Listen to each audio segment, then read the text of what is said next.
8 de la mañana con 7 minutos, despachada del Senado, lista para hacer ley, quedó el pago de la deuda histórica de los profesores, que es algo que ha sido sentidísimo durante 40 años y que este gobierno ha logrado con un acuerdo muy extenso, muy transversal en el Parlamento. Estamos con el ministro de Educación, Nicolás Cataldo, acá en el mesón. Al fin, Por ministro. Fin, sí. ¿Cómo es posible? Ha sido esquivo, pero hemos estado muy atareados, Fernando, Carola. Así es la cosa. Buenos días, ministro.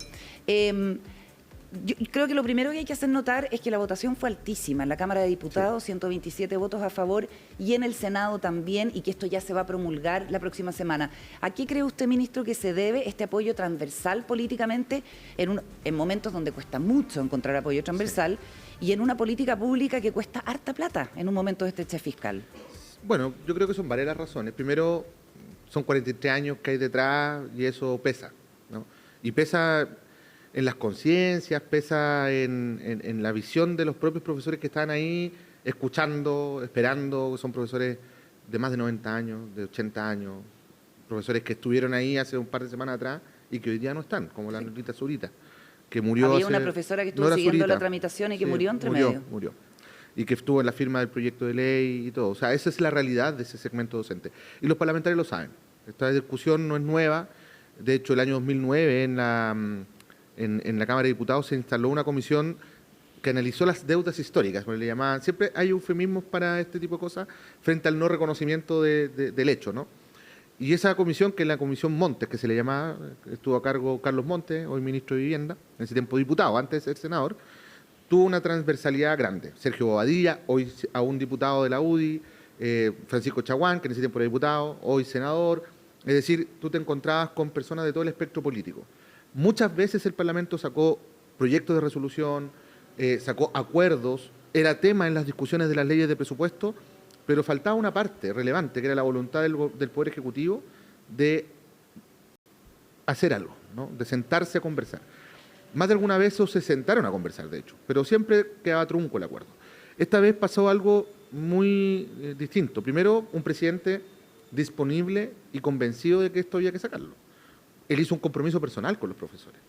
Él estuvo en campaña cuando era candidato en la sede del Colegio de Profesores, donde habló de este tema con ellos. Y creo que es la primera vez, además, que el Colegio de Profesores respaldó formalmente a un candidato para la presidencia. Nunca lo había hecho de manera explícita. En segundo lugar, el respaldo. Los profesores decidieron hacer una consulta. Decidieron no tomar esta decisión los dirigentes, sino que preguntarles a los afectados. Y la consulta, además, solo a aquellos que eran afectados de la deuda histórica. Y el resultado fue categórico. O sea, 22.000 profesores respondieron la consulta en línea, que fue exactamente el acuerdo que firmamos, y el 82% a favor. 27.000, 22.000 a favor, 82%. Ir con ese respaldo a la discusión legislativa de verdad que da una espalda grande. Ahora, siempre los parlamentarios tienen la pulsión de mejorar las cosas, de hacer el guiño, y lo resistimos, porque no era fácil romper el acuerdo, ¿no? Porque si se abría el acuerdo, ya esto podía haberse alargado más de lo necesario. Porque también teníamos una certeza, esto había que tramitarlo rápido, porque necesitamos implementarlo rápido. Precisamente porque está pasando cosas como con Nolita Zurita, que murió, y no queremos que siga muriendo, porque mientras la ley no esté, no es heredable, por ejemplo, el beneficio. Correcto. Que es uno de los componentes que tiene la ley. La ley permite la heredabilidad, pero no para atrás. No para atrás, no para todas las profesoras y profesores que murieron esperando. Piensa, Carola, que son más de 84.000 profesores los que se diagnosticaron en la Comisión Montes del 2009. Ya. Nosotros tenemos una proyección de que sean más de 90.000 en algún minuto los que fueron afectados por la deuda histórica. Ya. Y hoy vivos, habiendo hecho el ejercicio de levantar la información, habiendo hecho un trabajo con una plataforma que desde el 2022 habilitó el que los mismos profesores mandaran sus datos para revisarlo, estamos en 57.000. La tasa de mortalidad es de más de 1.200 al año. Le quería preguntar al ministro Nicolás Cataldo sobre cosas que están pasando paralelamente y que de repente parece que debieran mirarse con bastante atención. Esta es una materia legislativa que lleva ¿cuánto? ¿20 años? ¿15 años? 30. 30 años. Por lo menos. Y que ha generado una espiral que es de expectativa a frustración, expectativa a frustración. Hay otra que es exactamente igual, Pensiones. Pensiones. Sí. Es expectativa, frustración, expectativa. ¿Cree usted que puede darse algún tipo de voluntad virtuosa, entendiendo de que si se puede hacer en una cosa que costó tanto y que siempre tenía traspié, y en la puerta del horno, como decía ayer se quemaba el pan. ¿Se puede hacerse también en pensiones un acuerdo parecido? Bueno, yo espero que sí, y es lo que he percibido hasta ahora. Yo creo que estamos en la etapa final de los detalles. Tú lo dices bien, en la puerta del horno se quema el pan. Ahora, pensiones también tienen una característica distinta. Sí, es mucho más estructural por supuesto. que una reparación de una deuda, que además es eso, es una reparación. La deuda histórica, la masa de recursos es impagable. Estamos hablando de billones de pesos. Sí. Acá lo estamos resolviendo con cientos de miles de millones. O sea, la escala es menor. Entonces, efectivamente, yo veo esa voluntad, la vi en el Parlamento, y de hecho también se conversó en esos tonos cuando estuvimos en el debate antes de ayer en el Senado. Es decir, provocando una conversación con la oposición en que ya hay temas que definitivamente o los sanamos ahora, o los resolvemos ahora, o también son parte de la acumulación de frustraciones que después derivan en otro tipo de expresiones, y eso es lo que también debemos evitar. Y además es hacerse cargo de una realidad, y es que nuestros adultos mayores, nuestras personas mayores, no la están pasando bien. Ya, en octubre empieza a pagarse entonces el Primer pago. El primer pago. Primer pago en un ¿Cuántos proceso de 6 años que vamos a demorarnos en pagar esto. Vamos a partir por las personas de mayor edad, de mayor edad? 80 años o más. ¿Cuánto se les paga? 4,5 millones. Son 2 cuotas. Plano, ¿eso para todos o depende de ya? Plano. Se exploraron distintos mecanismos, pero cuando los montos que se ponían sobre la mesa, o los que los profesores esperaban, eran mayores, ¿no? Entonces, claro, cuando tú hablas de montos mayores, podría haber tenido escala, Claro. según los años de traspaso, porque no todos fueron afectados de la misma forma. Pero cuando ya el monto es uno solo, dado el tamaño, porque todos nos hubiese gustado que fuera más plata, que fuera menos tiempo, pero son las condiciones que podemos, ¿no? Por supuesto. En las que se podía. Entonces, en ese esquema va a ser de esas características, se parte por las personas mayores de 80 años, son alrededor de 15.000, poco más de 15.000, que se les va a pagar en la primera etapa, que va a ser el último año de nuestro gobierno. Luego se sigue con cantidades de profesores más pequeñas, 6.000, 7.000 más o menos por año. Por año. Y el primer año del subsiguiente gobierno es el último proceso con nuevamente 15.000 y fracción. De modo tal que además esto se distribuye Ya. En un tiempo en un tiempo relativamente corto. Sí. Mira, esto tiene 5 una años, característica. 6 años. Son 2 pagos para cada profesor, octubre y enero. Y eso tiene una razón, y es que son 2 años presupuestarios, pero en un periodo de 2 o 3 meses. Perfecto. Entonces, de ese modo, usamos 2 leyes de presupuestos distintas, ¿no? Claro, De no modo se le tal carga que tanto a una. son 6 años de calendario, pero son 7 años presupuestarios los que vamos a utilizar. Nicolás, estamos con el ministro de Educación, Nicolás Cataldo. A propósito de los profesores y las profesoras, porque además entiendo que el 80% del profesorado en Chile son mujeres. Sobre el 70%, sí. Sobre el 70%. ¿Ha habido alguna vez una presidenta del Colegio de Profesores Nunca. y Profesoras? Nunca. Muchas dirigentes sí, pero nunca presidenta. Me encanta decir ese dato, solo para que la gente sepa. De hecho, es Osvaldo Verdugo, Jorge Pavés, Jaime Gajardo, Carlos Díaz y Mario Aguilar. 5 presidentes ha tenido. ¿Qué te parece? Bueno, hablemos de los profesores y las profesoras o quienes quieren ser profesores y profesoras a propósito del ingreso y la matrícula a la educación superior en el último proceso.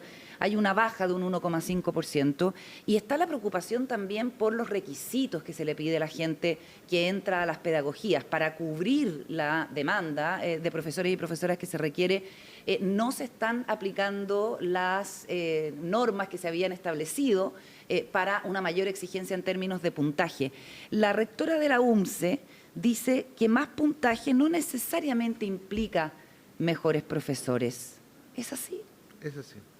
La predicción de las trayectorias formativas en la educación superior y asimismo la predicción del desempeño posterior en la carrera profesional no está correlacionada con un puntaje. Hay evidencia para todos lados, ¿no? Y no es concluyente. De hecho, hay otros mecanismos de acceso, como el programa PASE, por ejemplo. ¿No conocen el PASE? Que es el programa de acceso alternativo, digamos, Sí. que toma a los estudiantes en la trayectoria de la educación media. Entonces identifica al buen estudiante, lo acompaña, qué Para sé que yo. ingrese becado a las pedagogías. Ellos tienen resultados que son de puntajes superiores en las pruebas, tanto en la PSU como en la PA o en la PAES ahora. Ya, pero ahí se privilegia el buen rendimiento, po. Exactamente, porque hay formas alternativas. De hecho, estamos Pero si entran explorando... estudiantes bueno, es que voy a decirlo en puntaje de los procesos anteriores, con 500 puntos, 550 puntos. Uno podría pensar que difícilmente van a poder nivelarse como para salir a enseñar, que es lo que dice, por ejemplo, Harald Beyer. Mira, 550 puntos en las pruebas anteriores, no en la PAES, porque la escala de la PAES Llega es a mayor, llega a 1000. Hoy día estamos hablando de que los estudiantes que están ingresando a pedagogía en promedio están entrando con casi 600 puntos. Ese es el promedio. Ese es el promedio. Incluso hay estudiantes que están entrando con puntajes máximos.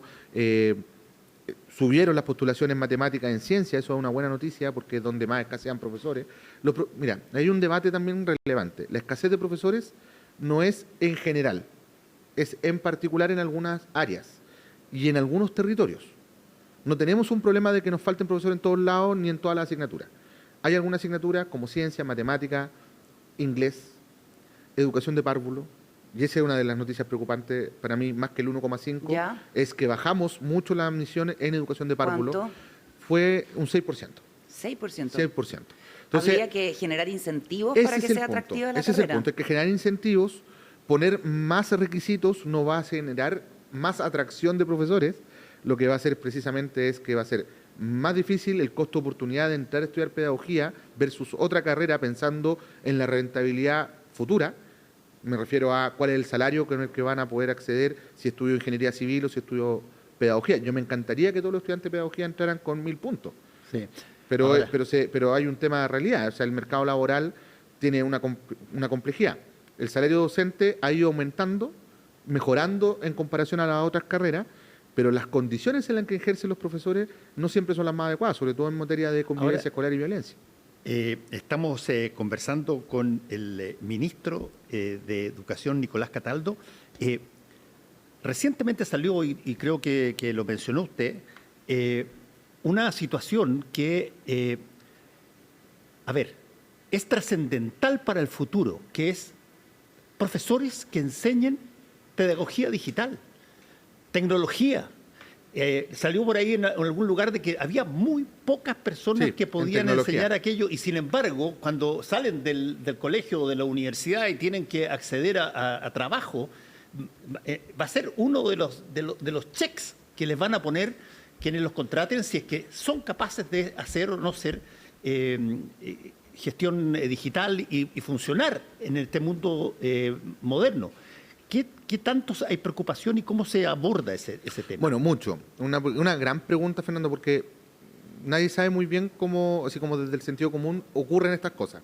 Entonces, lo primero es que efectivamente las universidades ya están en el proceso de revisión de sus propios procesos formativos a propósito de las nuevas tecnologías y lo que está pasando con el cambio tecnológico y sobre todo con la incorporación de la IA. Sí. ¿Ah? Es una primera cosa. La segunda cosa es que nosotros estamos provocando una discusión en el Consejo Nacional de Educación que es el debate sobre las bases curriculares de primero básico a segundo medio. Y eso no es trivial, porque muchas personas decían, cuando partimos este debate hace un par de años atrás, no es necesario, ¿para qué vamos a entrar en una discusión curricular?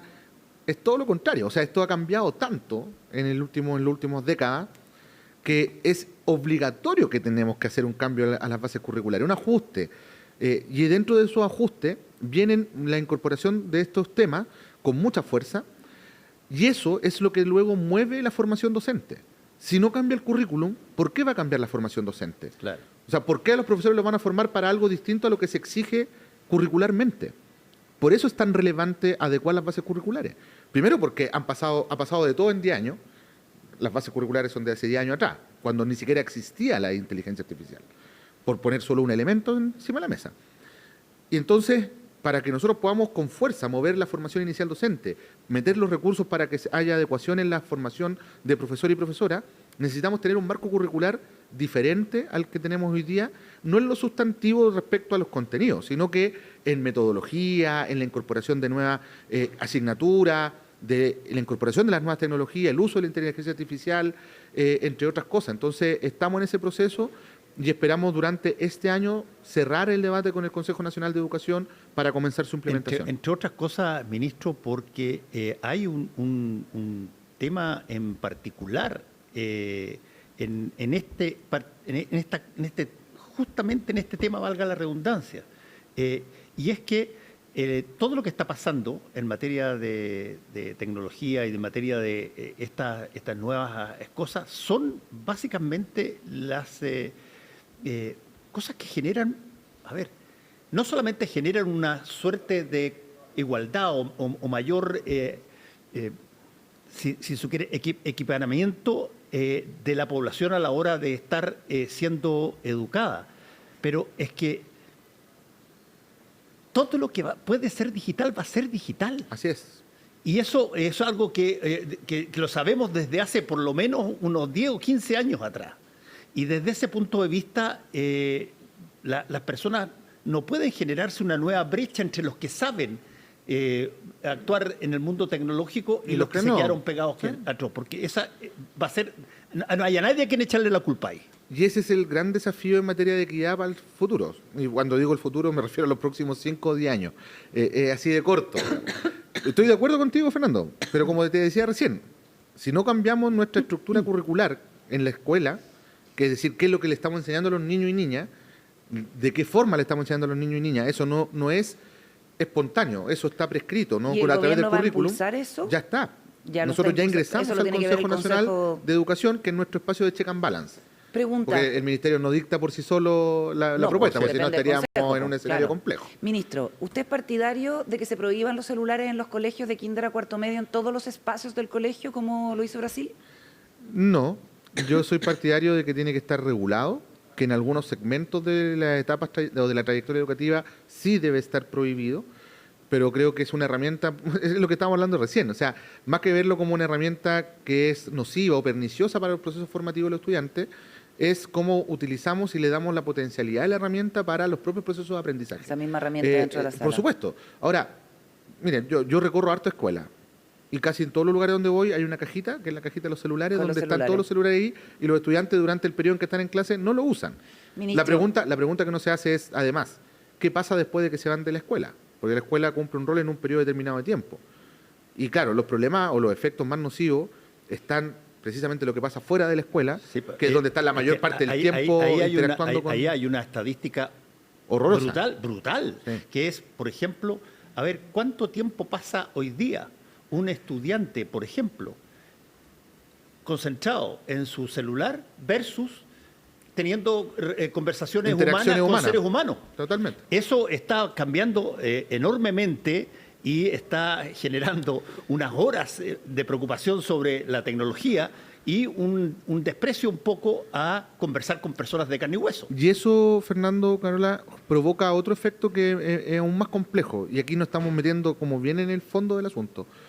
Cuando no sabemos relacionarnos entre nosotros, aparece el conflicto. No sabemos resolver nuestros conflictos, nuestras diferencias.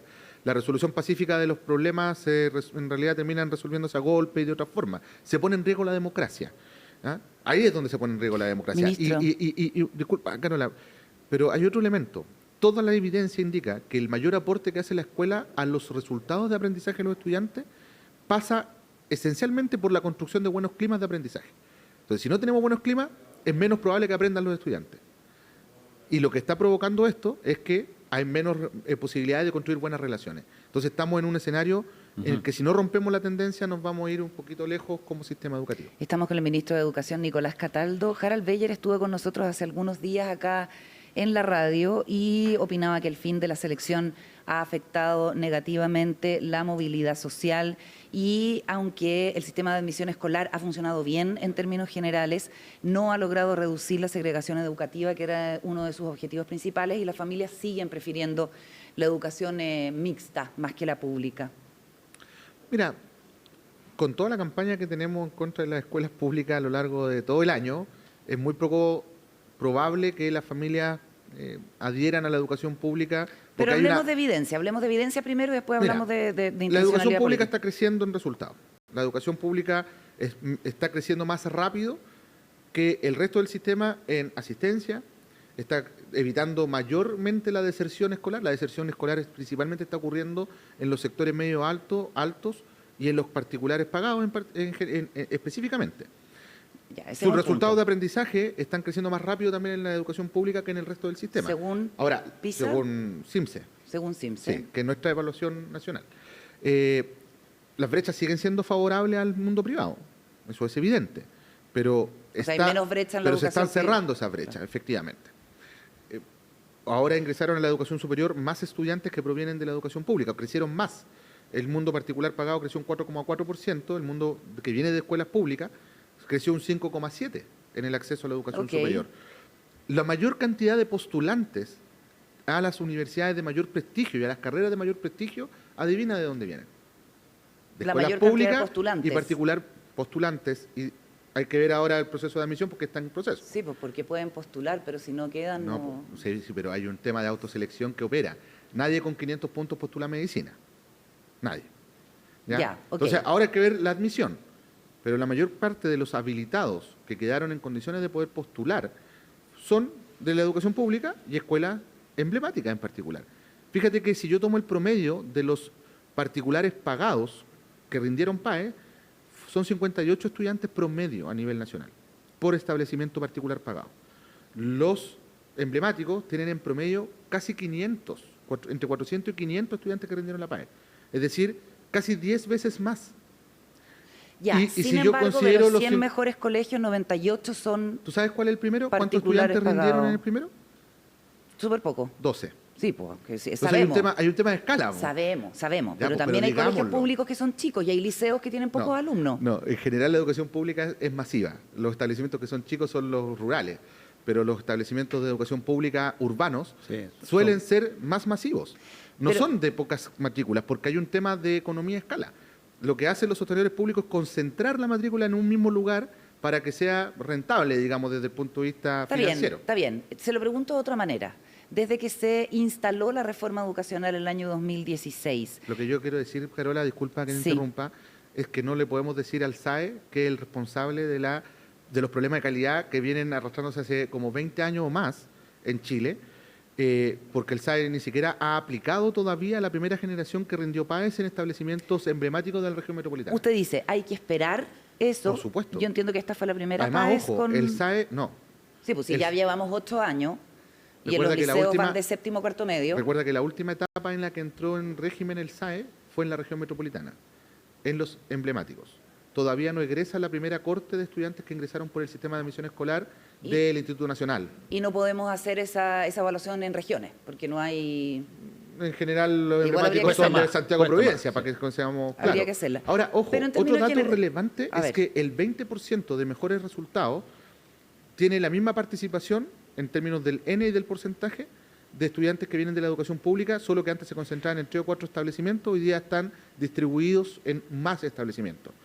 Otro elemento importante es que la cantidad de estudiantes que generan los establecimientos emblemáticos, que tienen buenos resultados, estamos hablando de superiores resultados, casi puntaje máximo, etcétera, es superior en cantidad que lo que hacen la mayor parte de los establecimientos privados, pagados incluso.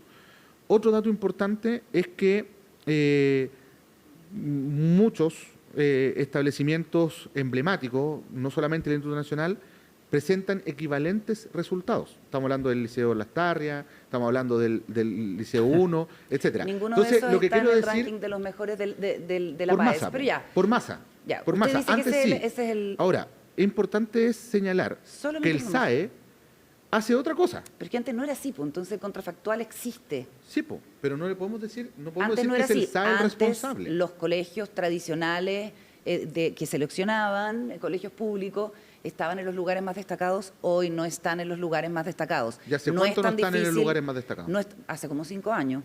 ¿Sí? No es tan difícil hacerla... No, bueno, pero no es real. No me trate de pillar con eso, sino que tratemos de avanzar al fondo de No, la cuestión. porque eso construye una realidad, pues, Carola. Pero esto sí le hago la pregunta. ¿Usted no está de acuerdo con que el fin de la selección haya afectado negativamente la movilidad social, como dice el ministro Beyer?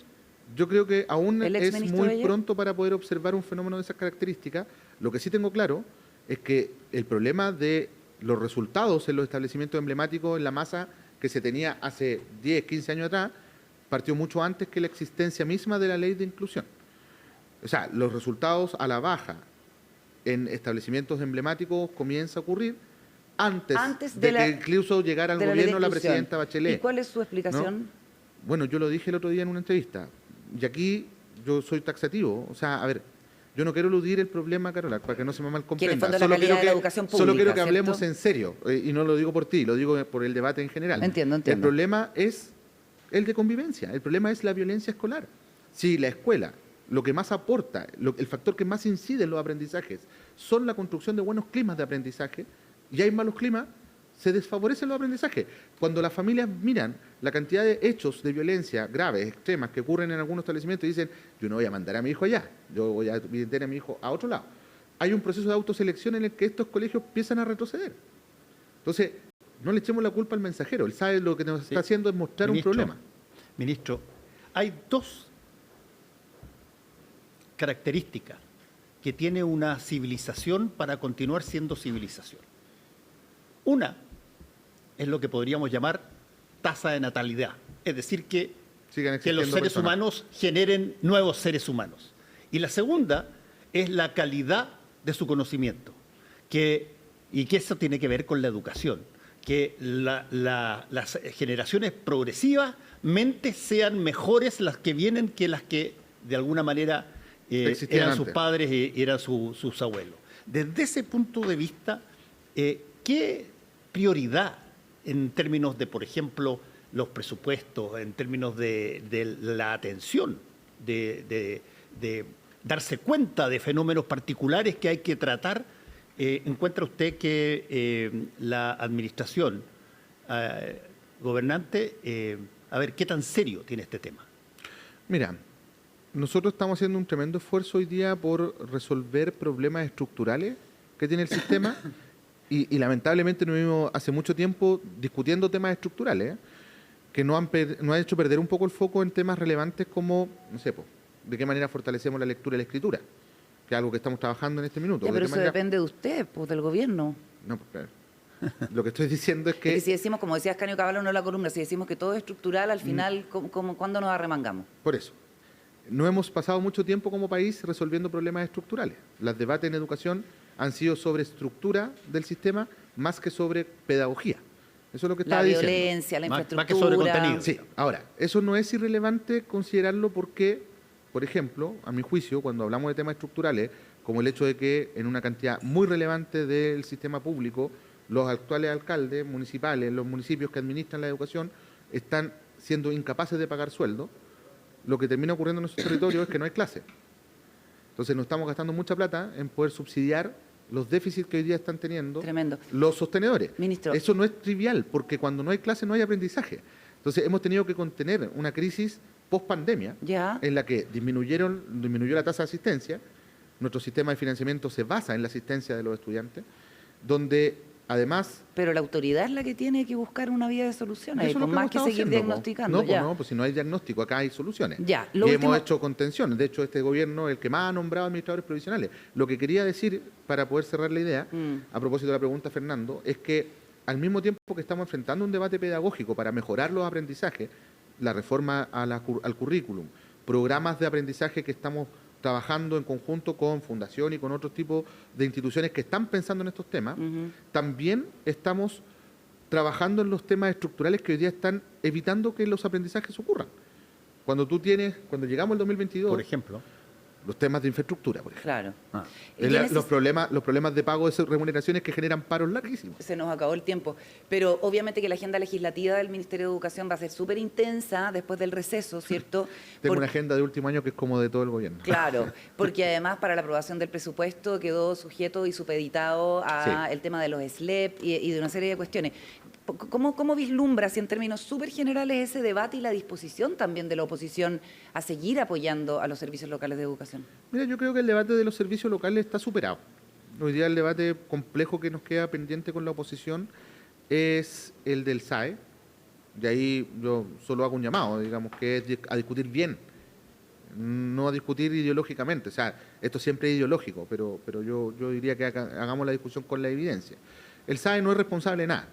El SAE de lo que es responsable es de decirnos las malas noticias.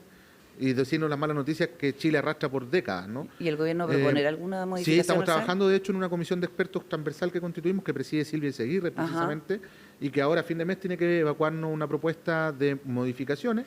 Hay que Y nosotros- siempre recordar que el proceso de admisión sigue exactamente igual para el 2025, para que la gente no se equivoque. No, sí, sería- y de hecho está en proceso ya y todo el asunto. Terminaron sus etapas regulares y las complementarias. Entonces entrega el informe y Y con eso nosotros preparamos las indicaciones a un proyecto de ley que aprobamos en general el día miércoles, que es un proyecto que es hecho por parlamentarios de oposición. si se propone retomar la selección. Yo creo que va a haber una discusión sobre selectividad por mérito y creo que es razonable que exista. Lo que no es razonable es retroceder en un 100% Ok. en materia de inclusión. El gobierno está dispuesto a ceder. En un proceso de negociación siempre alguien tiene que ceder. O sea, Perfecto. siempre todos tienen que ceder. Perfecto. No Ministro. se puede descartar que haya algún retorno a alguna forma de selección en la educación pública. Por supuesto, mira, está todo el debate Ok. de lo emblemático y lo emblemático. ¿Cuál es el gran debate con lo emblemático? Su capacidad de seleccionar. Claro, le gusta seleccionar. A Chile le gusta, ¿no? Sí. Podríamos decirlo. No, yo creo que efectivamente Es que la es evidencia- razonable. La evidencia no dice que es bueno hacerlo necesariamente. Lo que sí es importante es que si vamos a tener educación de excelencia, tengan alguna forma de poder evaluar con quienes van a trabajar en ese proceso, en esos proyectos educativos. Ministro Nicolás Cataldo, ministro de Educación, muchas gracias por haber estado Que con estén nosotros. muy bien.